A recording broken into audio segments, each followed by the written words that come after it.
Yeah, 90% probability the law of gravity is exactly the way we presume it to be, but there's a 10% that there are things we don't understand, and because of black holes, et cetera, we don't fully understand the concept. And that's the way I think the Shroud's going to be. I think you can start looking at probabilities.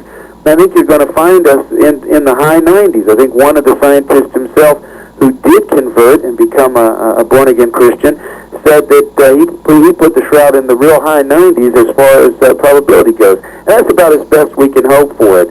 And quite frankly, I don't think God would give us 100% quote evidence unquote like that because He says without faith it's impossible to please Him. So what is the bottom line? People would say, all right, well, so you've got the Shroud of Turin. So it turns out to be the actual burial cloth of Jesus Christ. They would say, well, so what? Now, what is the ramification of all of this? What is the bottom line? Here's the bottom line, and here's the ramification. You have an unsaved loved one. You have an intellectual. You have a heathen. You have an atheist that doesn't believe in anything. And you take the book that Gary and I have written, or you take a good lecture with some good slides, or you take our audio or video cassette, and you put that heathen down, and you say, look at this, and now tell me that you can deny that Jesus died for you.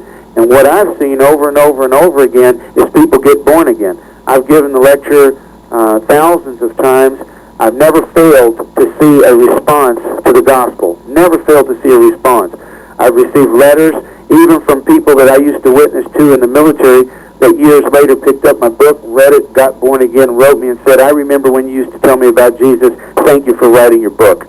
And so I think it is evidence, much like any other evidence. A good apologetist like Josh McDowell would give evidence for the resurrection of Jesus Christ, but he does it from a historical perspective.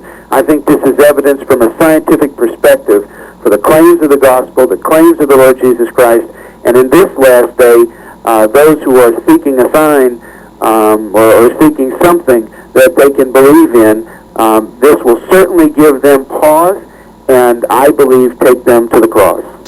Well, it's a fascinating book and a fascinating discussion, and Ken, I want to thank you for being with me on 93 Live. Now, again, the name of the book is The Shroud and the Controversy. It's published by Thomas Nelson, co-authored by Kenneth Stevenson and Gary Habermas. You have the 800 number again. Give it to me real quick. Yeah, the 800 number is 1-800-34-SHROUD, 1-800-34-SHROUD, and I hope people will call. I thank you for the opportunity to come on the air, and I'd like to say hi to my good friends in Birmingham. I do have some dear friends down there, especially Bill and Becky Hicks. Thanks for having me down there.